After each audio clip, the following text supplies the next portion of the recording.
We must protect the position of the American dollar. आजकल बहुत से लोग ये सोच रहे हैं कि साल 2023 तक अमेरिकी डॉलर का जमाना खत्म हो जाएगा। अब तक तो यूएस डॉलर दुनिया भर के सभी करेंसीज की 60% के लगभग के बराबर है, लेकिन क्या अब ये ट्रेंड बदल रहा है?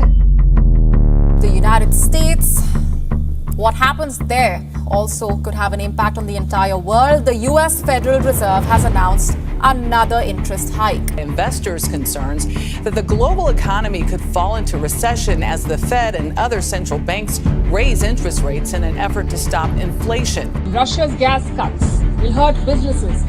European economies could plunge into recession. It will naturally have an impact on our macroeconomic fundamentals as well as it is having on other countries. World economy is speeding towards a cliff edge. Stocks are down, inflation is up, and investors are moody. Everyone is wondering the same thing. Are we heading into a recession? दुनिया भर में Brazil, रसिया, India, China और south Africa जैसे देश एक साथ आकर अपनी खुद की ग्लोबल वर्ल्ड रिजर्व करेंसी बनाना चाहते हैं, जिसे यूएस डॉलर का अल्टरनेटिव भी माना जा रहा है। लोग जिसे डॉलराइजेशन ऑफ द वर्ल्ड भी कहते हैं, और ये शायद दुनिया का सबसे इम्पोर्टेंट फाइनेंशियल इवेंट में से एक होगा।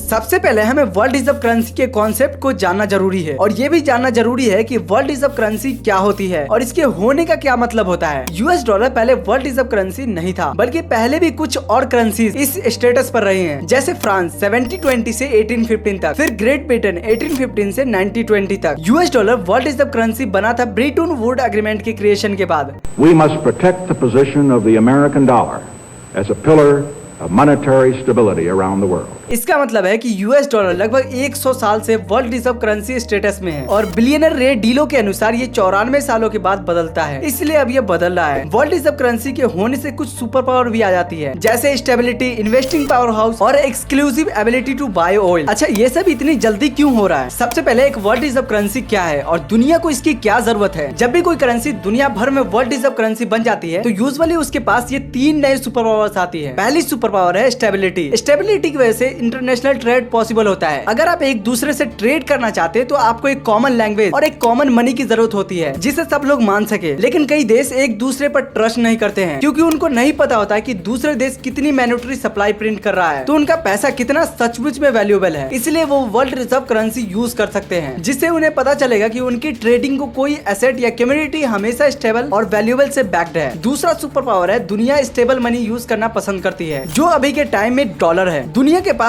डॉलर वॉलेट होना बहुत जरूरी है, जिसे फॉरेन एक्सचेंज रिजर्व कहते हैं, और जो पार्टली डॉलर में होल्ड होते हैं। लेकिन हर यूएस बैंक की तरह हर देश अपने डॉलर वॉलेट में अपने सारे पैसे यूज नहीं करता है। यूएस उन पैसों को वो यूएस ट्रेजर और सिक्योरिटीज में इन्वेस्ट करता है। जापान, चाइना और यूके जैसे देश कुछ सबसे बड़े यूआर एसेट के होल्डर्स है। सारे यूएस के फॉरेन इन्वेस्टमेंट काफी बड़े हैं। ये इसको ऐसे समझ सकते हो, ये अमाउंट जर्मनी, यूके और इंडिया के जीडीपी के साइज के बराबर है। तो समझ सकते हो भाई कितना बड़ा अमाउंट है यार। अब डॉलर की तीसरा सुपर पावर है डॉलर के exclusive ability to buy oil. World war second के बाद कुछ ही टाइम में जब यूएस एक सुपर पावर था, उसने ब्रेटन वुड एग्रीमेंट को क्रिएट किया, जिससे सब currencies around the world US dollar से टाई कर दिया गया। इसलिए डॉलर बहुत पावरफुल बन गया। लेकिन कुछ सालों में 1971 में यूएस के पास पैसे खत्म हो गए, और इस बात को प्रेसिडेंट रिचर्ड निक्सन ने दुनिया को बताया कि अब 35 यूएस डॉलर एक औंस सोने के बदले नहीं मिलेगा, जैसे कि पहले वादा किया गया था एग्रीमेंट में। उसने ट्रेजरी सिक्योरिटीज को हुक्म दिया कि डॉलर को सोने या किसी और रिजर्व एसेट से एक्सचेंज टेम्पोरली बंद कर दिया जाए। सिर्फ वही डॉलर एक्सचेंज होंगे जो मॉनेटरी स्टेबिलिटी और यूएस के इंटरेस्ट के हिसाब से डिटरमाइन किया गया हो। इसके अलावा डॉलर सिर्फ कर्ज के बदले एक्सचेंज होगा। यूएस ने डॉलर की डोमिनेंस का फायदा फॉरेन पॉलिसी में अपने लिए पिछले कई दशक से ले रहा है। तो अब सवाल ये उठता है कि जब यूएस के पास सोना खत्म हो गया था, तो बाकी दुनिया अपनी करेंसी को क्यों नहीं यूज करने लगा? तो इसका जवाब ये है कि वो अपनी करेंसी यूज नहीं कर सकते थे, क्योंकि अमेरिका एक सुपर पावर था जो सारी दुनिया के लिए एनर्जी का लाइफलाइन था। इसको हम एक ऐसे एग्जांपल से समझ सकते हैं, जैसे सऊदी अरबिया 1945 में प्रेसिडेंट फ्रैंकलिन रूजवेल्ट ने एक सीक्रेट मीटिंग किया था, जिसमें उन्होंने सऊदी अरबिया के किंग को प्रोटेक्शन का वादा किया था। एक्सचेंज में यूएस को सऊदी अरबिया से ऑयल डेवलप करने का एक्सक्लूसिव राइट्स मिले। इसका मतलब ये था कि अगर कोई और देश ऑयल खरीदना बनना चाहता है तो उन्हें यूएस डॉलर चाहिए होते थे। यही पेट्रो डॉलर का जन्म है और इसलिए हर यूएस प्रेसिडेंट ने इस रिश्ते को मेंटेन करने के लिए सऊदी अरबिया के साथ दोस्ती की है। यहाँ पे तुम क्लियरली अमेरिका का दोगलापन देख सकते हो भाई। वो अपने फायदे के लिए कुछ भी कर सकता है, मतलब कुछ भी यार। Trade stability, investing power house और एनर्जी के एक्सक्लूसिव राइट ने यूएस को लास्ट सेंचुरी में ग्लोबल डोमिनेंस दिया। कभी कभी यूएस ने अपनी डोमिनेंस का यूज करके दूसरे देशों को उनके लाइफ फोर्स एनर्जी से कट कर दिया, स्पेशली वो जिन्होंने खुद की एनर्जी प्रोड्यूस करने का कैपेबिलिटी रखते हैं। इसी वजह से आज हम नए अलायंस और रिलेशनशिप देख रहे हैं जो यूएस डॉलर की सुपरमेसी को चैलेंज कर रहे हैं। हाँ, लेकिन अगर आप आज की डॉलर की वैल्यू देखोगे तो इसकी कीमत बढ़ रही है, जो कि 20 सालों के पीरियड में सबसे ज्यादा है। तो इसका रीजन क्या है? इसके कुछ रीजन ये हैं। डॉलर की कीमत के अलावा अगर आप दुनिया में डॉलर के स्टॉक को देखेंगे तो वो ग्रेजुअली कम हो रहा है। दूसरा रीजन ये है कि यूएस ने पूरे दुनिया को रिमाइंड किया है कि यूएस डॉलर कितना पावरफुल हो सकता है अगर आप उसे अपने कंट्री के अगेंस्ट यूज करेंगे। तीसरा रीजन ये है कि कंट्री अब अपने अलायंस बना रहे हैं और रशिया की मदद से एनर्जी ले रहे हैं और ये सब पीछे से ग्रेजुअल तरीके से हो रहा है। जैसे कि 2000 में यूएन ने इराक को दूसरे देशों के मुकाबले यूरो में तेल बेचने की अनुमति दी और 2007 तक इराक ने पूरी तरह से डॉलर में तेल बेचना बंद कर दिया और 2014 में रशिया और चाइना ने यूएस डॉलर को टालते हुए एक सौदा किया। फिर ईरान और चाइना ने 400 अरब डॉलर के इन्वेस्टमेंट के डील के जरिए डॉलर को छोड़ दिया। उसके बाद इंडिया और जापान, रशिया और ईरान और इंडिया से गठबंधन बनाया और डॉलर से ट्रेड करना अवॉइड करना शुरू कर दिया। अब हाल ही में दोस्तों ये न्यूज देखने को मिली थी कि चाइना और सऊदी अरबिया साथ मिलकर पेट्रो डॉलर के अपोनेंट के रूप में पेट्रो युआन को बनाने के लिए काम कर रहे हैं। ब्रिक्स देशों यानी कि ब्राजील, रूस, भारत, चीन और दक्षिण अफ्रीका, जो कि वर्ल्ड की 31.5% जीडीपी को प्रभावित करते हैं, उनकी शक्ति भी बढ़ती ही जा रही है। दोस्तों यहाँ पे इंटरेस्टिंग बात यह है कि और भी देश इस ब्रिक्स ग्रुप में शामिल होने की चाहत रख रहे हैं। फेडरल रिजर्व के जर्मन पोवेल ने भी बताया है कि वर्ल्ड रिजर्व करेंसी से ज्यादा दूसरी करेंसी भी पावरफुल हो सकती है।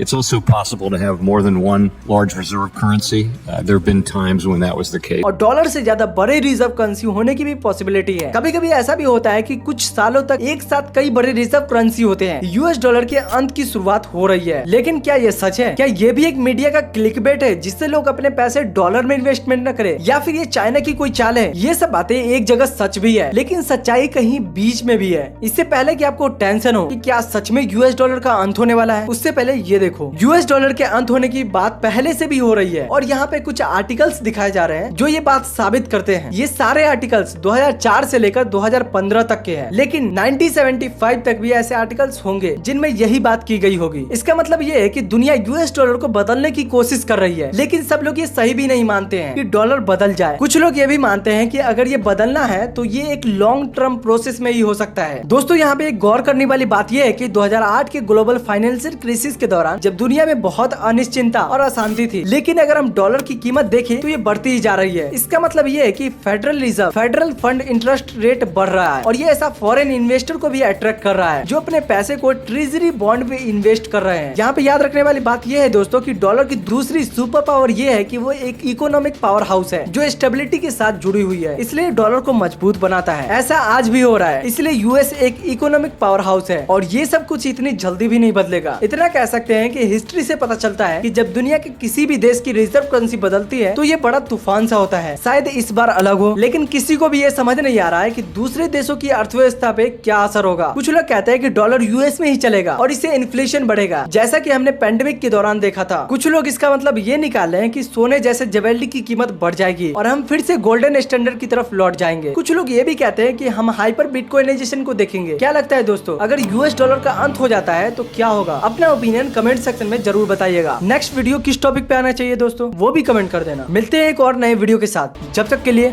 बाय।